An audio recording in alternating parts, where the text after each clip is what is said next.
Hey, we're back. Wow, so much going on, and we thank all of you for joining us.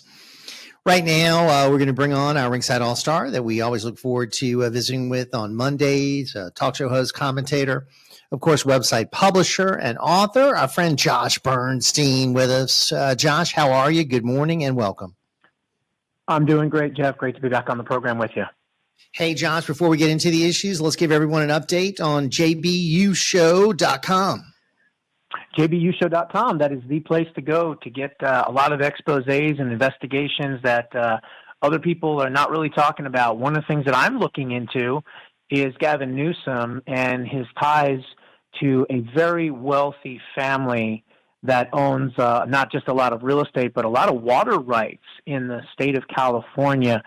So I'm working on it right now. Right now, it's just innuendos and possible conspiracy theories out there. So I'm trying to buckle it down and do what I normally do, which is double, triple, and quadruple, qualify it, make sure it's a good lead, and then cover it if it's for real. But look, if you look at everything that's going on right now, none of this really, truly makes sense. And even Gavin has said that he's interested in a reimagination of LA 2.0. So, folks, check out jbushow.com. That's where you're going to get lots of things you're not going to see any other places. And you can also pick up a copy of Preserving Liberty, Bold and Brave Solutions to Save America and Create Permanent Freedom on Amazon. Excellent. And we always link to it so people can check it out. So let's go to, of course, California real quick, and then we got all kind of other issues. Obviously, this mayor is the most hated woman in L.A., Karen Bass. We played earlier a clip of Obama endorsing her. She is, a communist, basically. Of course, Gavin Newsom, communist as well. And, you've got all kind of people calling for both of these politicians to go. Some are hoping that there'll be a wake-up call for the citizens of California, that they'll turn away from these horrible policies that destroy their state. Do you think that's possible, Josh? Gosh, I really do hope so. I mean, you had your homes, razed, and you've been decimated with illegal aliens. You've been decimated with fires and everything else. I mean, what else do you want? Do you want, the California government to walk around and just shoot you in the head? I mean, I don't get it. I mean, it doesn't make any sense. You would have think that normal thinking people by now would have already turned against these leftists. But, it goes to show you just how polarized this country is. You've got California Democrats giving $50 million to fight Trump. And then on the other opposite side, you got Ron DeSantis calling a special session to make sure that Trump's deportation policies are going to be intact. So, yeah. I mean, we're talking the yin and the yang, a complete 180. And I don't know, hopefully California is going to wake up. Look, when you don't have a home and you don't have water and you don't have any leadership, what else do you have? It's almost like Trump saying to the black community, what do you have to lose? Well, I say that to California. What do you have to lose? Newsom is announcing a Marshall Plan to rebuild a new Los Angeles, to reimagine Los Angeles. And some are saying these wildfires are really intentionally set to pave the way for an AI-controlled smart LA 2028, just in time for the 2028 Olympics. Look, I can't disagree with that comment. I can't verify that comment yet. But look, when you look at everything that has happened, why did the entire Malibu, coastline just disappear, completely? And they could have stopped these fires. They just didn't stop these fires. You have this one person that waited 6 hours to tell people that there was a state of an emergency and the fire was coming towards them. They waited 6 hours. Newsom has spent $100 million on, doing things to destroy the water supply in the state of California. It's unbelievable what has happened here. And the only thing I can think of is at this point right now, Pam Bondi, and I hope to God that Biden does not pardon any of the people in California, because Pam Bondi needs to have an investigation into all of this and need to hold these people accountable, especially Gruesome Newsom. Boy, there are lots of investigations that need to be conducted, I'll tell you. That's the thing. It's like you need a wheel to spin, and whatever it lands on, you start with first. It's crazy. I know. I mean, just nonstop investigations. He admits that he's receiving advice from Hawaii's governor as speculators come in buying up properties amidst the wildfires. I never trusted the story out of Lahaina. Never really, trusted, the official narrative about what happened there. So, I think there's just a lot of people that maybe aren't conspiracy theorists, but just don't buy the official narrative that we get from the quote unquote government, Josh. Yeah, no question about it. I mean, even James O'Keefe right now has a big story that he's getting ready to drop that talks about Washington, D.C. investigations and the deep state's attempts to sabotage the incoming Trump administration, including exposing the fake Zuckerberg, who now all of a sudden thinks he's MAGA, which of course he's not. And so, lots of things are happening. You've got Jennifer Rubin leaving the Washington Post, and she's joining forces with Norm Eisen, who literally was the architect behind the stolen election in 2020. So they're not just going by, the wayside. They're ramping up here. Christopher Wray did a interview over the weekend on 60 Minutes. He warned that China's cyber army poised to wreak havoc on our infrastructure, says malware is already embedded in our water, energy, gas, communications, transportations. And this is why this guy has been focused on J6 and, of course, hauling in grandma and putting her in jail. So now he's having an awakening about China, Josh? He doesn't care, honestly. I mean, more than likely, a lot of these deep state officials, before they can be arrested, they're going to be out in another country where they don't have extradition, giving us the middle finger. They're going to have to be hunted down and tracked down at some point because, knowing that the FBI director has allowed everything to transpire, he knows that coming terrorist attacks are being planned, and yet what's he doing? He's just saying, see you later, enjoy, Cash, have fun with this one.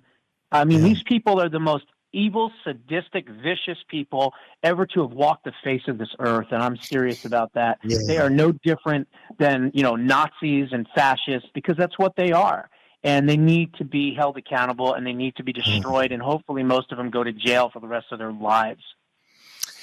Speaking of jail, will the J6 prisoners be pardoned? J.D. Vance gave sort of a mushy answer to it and really said that those who, quote unquote, committed violence would not be pardoned. Well, if you're getting a rubber bullet, shot in your face and tear gas, then maybe you are going to be, fighting back against Capitol Police. And they killed several of these Trump protesters there that were that day. 3 of the 4 who died at the hands of the Capitol Police. So maybe some of these folks were angry and fighting back.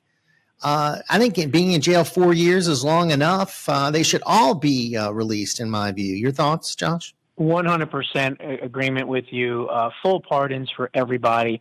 Do I think that's going to happen? Sadly, no. I think 75 to 80% of these people are going to be let out. I think you got 300 of them automatically from the Supreme Court's decision of 1512, automatically takes 350, 360 of them and puts them out of jail. And then the rest, most of these people were completely peaceful. I would say all of them were peaceful because here's the thing. If they didn't steal the election, we wouldn't have had to go into Washington to protest and redress our government. We didn't have guns and we weren't threatening officials and all this crazy stuff. This was a total Fedsurrection and a total complete entrapment.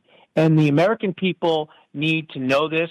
They cannot rewrite history. And we've got to make sure that we tell these stories. We've got to get these people out of jail so that they can then get out there on social media and elsewhere and tell the stories and rewrite this false narrative that somehow this was an insurrection, and it wasn't.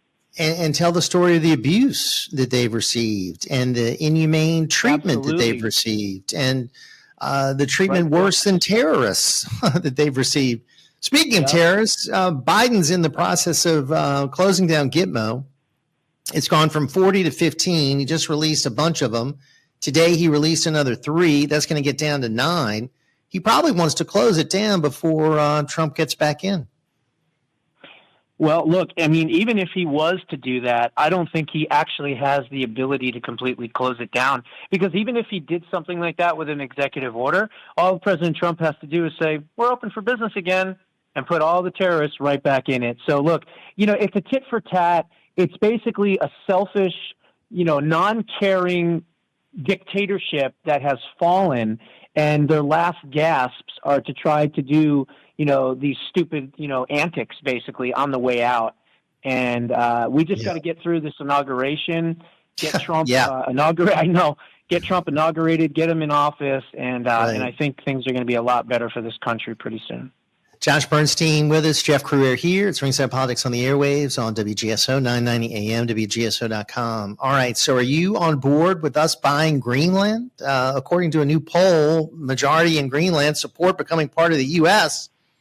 I don't remember that being an issue in the campaign, but it's being talked about now, along with the Panama Canal and Canada and the Gulf of America. Yep. Well, first thing that I would say is I wish that President Trump would have talked about this after the inauguration. He doesn't need yet another enemy out there. Not that Greenland would be an enemy in this case, but of course Denmark is not happy about it. And Denmark with NATO, they're all, ganging up on him. But look, we're not going to quote unquote buy Greenland, but what we are probably going to do is we're going to negotiate a military agreement for safety and security with the country, because again, the Chinese understand that Greenland is one of the most richest and wealthiest natural resources and minerals in underneath those, major planks of ice in that area. They have the most amount of lithium and the most amount of graphite. 65% of the world's graphite is in Greenland. Now, this stuff has not been mined yet, really, very, very few of it. But think about this. The CCP has 8% of lithium, but they control over 70% of all of the ability to get the lithium out of the ground. So this is a strategic situation that Greenland has got to come aboard with the United States. It's for their own good, for their own safety. We must deny the CCP, Russia, or anyone else a launching pad this close to the Western Hemisphere and to the United States of America. So I do believe that he's going to work some type of a mutual agreement out as far as maybe taking over from what Denmark is doing, which gives them $500 million a year as a subsidy, because their basic industry is fishing, right? I mean, there's not much else there. And I think that President Trump's going to kind of double or triple or quadruple that, and they're going to sign an agreement with us, is what I think is going to happen within 90 days. Yeah, I just want the focus to be on border security, the economy, and all the things that the American people wanted him to focus on. I mean, not expansionism. So I don't know. Right. We'll just see what happens. All right, hang on, my friend. We'll be back with a whole lot more. It's Ringside Politics right here on the airwaves. 504-556-9696, our talk line. Let's take care of some business. We'll be right back.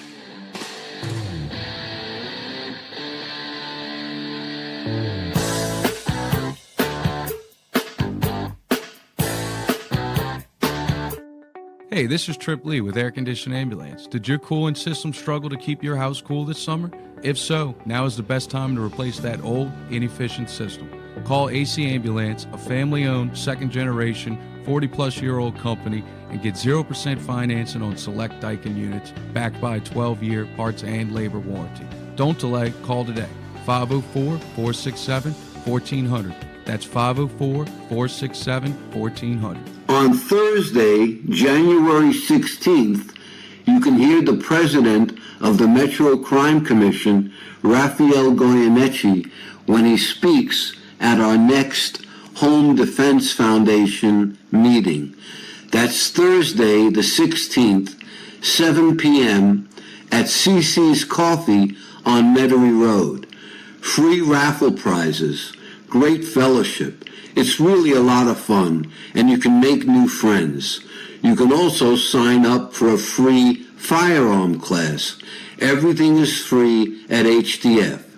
That's Thursday, the 16th, at 7 p.m. We usually break at 8, 7 to 8 p.m. at CC's Coffee on Metairie Road. hdfnola.org, hdfnola.org. wfnola.org. Hey folks, it's Jeff Crouere. I've been with WGSO for 17 years as host and now president and general manager. WGSO is a community-based radio station, a nonprofit, locally operated. We believe in cultivating local talent and emphasizing local programs. If you have an interest in hosting your own program, then we have some prime spots available for you. Take advantage of this great offer. Email me at jeff@wgso.com or call me at 504-669-6076. Come fulfill your radio dreams at WGSO. Our military faces a crisis. Recruitment down. Morale weak. Our leaders more focused on going woke than killing terrorists and defending America. President Trump nominated Pete Hegseth as Secretary of Defense to change things. Hegseth isn't an insider or a swamp dweller. He's a decorated veteran of the United States Army who deployed to Iraq and Afghanistan, and he's exactly who we need leading the Department of Defense. Hegseth will ban woke nonsense from our armed forces, strengthen our military, and make our soldiers proud to serve. Call your United States Senator at 202-224-3121. Tell them stand with Trump. Confirm Pete Hegseth as Secretary of Defense. Again, call your senator at 202-224-3121. Tell them to vote to confirm Pete Hegseth and make our military great again. Paid for by American Leadership PAC. If it's in the news, we're on it. Ringside Politics with a Punch. Come out swinging now at 556-9696. Call Jeff Crouere now. Josh Bernstein with us, Jeff Crouere here. It is Ringside Politics on the airways, cruising through an open line. Josh, you just heard there was a spot for Pete Hegseth, and he is one of the ones that folks are worried about, that some of these rhinos and Democrats might try to stop. Of course, 13 confirmation hearings going to be held within the next few days. Do you think any of these nominees face any trouble? It's really a hard thing to kind of pinpoint because we don't know what the rhinos are going to do in the Senate. I'm hoping that Elon Musk has kind of whipped them into shape, so to speak, as a backup Senate majority whip and House majority whip. I've said that before. I think that would be a great position for him to kind of be in because he's got the money and the clout and the power to kind of put these people in the right spot. I do think they're all going to get confirmed. But I think there's going to be, some sound bites. I think the left is going to try to say this and that. But I think they're all being, prepared, number one, on how to answer the questions. And I think that the confirmations are going to happen. But, they're not going to be by, 15, 20 votes. I mean, these are going to be 1 vote, 2 vote, 3 vote, 5 vote types of situations. And I would say the majority of the people are probably going to be somewhere between 8 and 12 would be my guess as far as, with Democrats joining. But some of the tougher ones like Hegseth and Patel and Gabbard and RFK Jr., I think those are going to be 2 to 3 vote wins, where you might even have to have J.D. Vance pop in on 1 or 2 of them. So that's just the way it is. It's the polarization of D.C., and as long as we get the folks in place, it doesn't matter whether they win by 1 vote or 99. No, they just need to be in their positions and implement the agenda and try to fight back against these deep state operatives and try to make sure that levels and levels and levels and levels of these deep state folks are removed. And that's what happened last time with the National Security Council and so many other agencies. They were so naive 8 years ago, so naive. And that they were just set up over and over again by these Democrats and these Obama people. And, look what happened to General Flynn. I had a guest on this morning talking about that whole setup with the Russian collusion nonsense and how they set up General Flynn and so many others. So hopefully they will be bringing in people many, many, many, many levels down, Josh. Well, one thing that I can tell you, and again, it's not just a shameless plug for the book, but one of the things that I came up with in the book was a transition act. And what I meant by that is any president that's incoming to a new administration you got to understand, it's not the president and his cabinet that really kind of implements or executes, if you will, the agenda. It's the administrative state. It's the SES. It's all these people, these holdovers from, administration after administration after administration. Those are the people that are the problem. Those people need to be completely wiped out.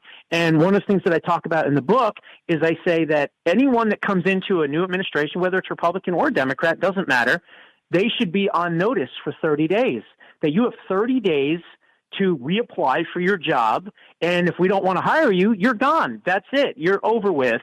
And if we want to keep you, we will.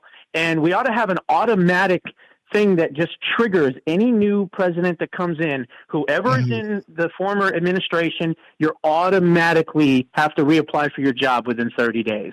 Yeah. And if we did that, we would clear out that rat's nest of D.C. so quick. What do you think about moving some of these headquarters out of D.C. and moving them across the country, or shutting down some of these departments like education?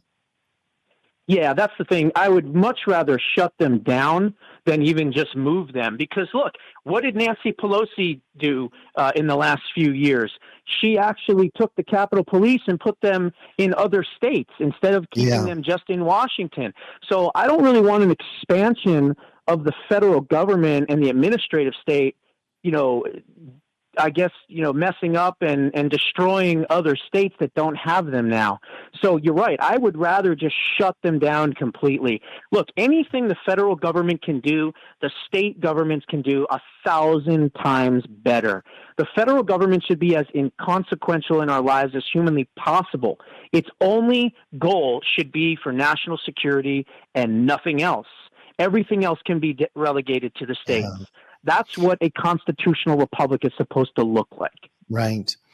And Josh, in our final minute or so here, this will be our final program during the Biden presidency. Next time we talk, a week from now, President Trump will be back in the White House. Yahoo! As you look back at this guy, I mean, I think he's the worst president of all time. And I think this transition has shown what a vile, angry, nasty old man he is by this horrible transition. Your thoughts on his legacy? Well, if he actually was a legitimate president, I would say that he is the worst president in U.S. history. But let's face the facts. He was never a legitimately elected president to begin with. So hopefully there'll be an asterisk next to this asshat's name, and we can go back and we can go through every single thing that he's ever done, investigate it, find out that it was all garbage, uncover the truth of the 2020 election, and null and void the entire 4 years. At least that's my wish. Man, what a dream that would be. And you have confidence that we're going to go back and revisit this stolen election? 50-50. 50-50, to be honest. Boy, I hope we do, because I'd love to get to the truth of what really happened, because, I mean, just see how much damage has been done over these 4 years. If we don't, then at least pass new election integrity laws for the future. Yes, exactly. All right, my friends, we'll look forward to visiting with you next week. Have a great rest of the week. Right. Josh Bernstein with us. God bless. We appreciate Josh in the studio, and all of you check out our podcast page for more. Hey, come join us at our luncheon on Wednesday with the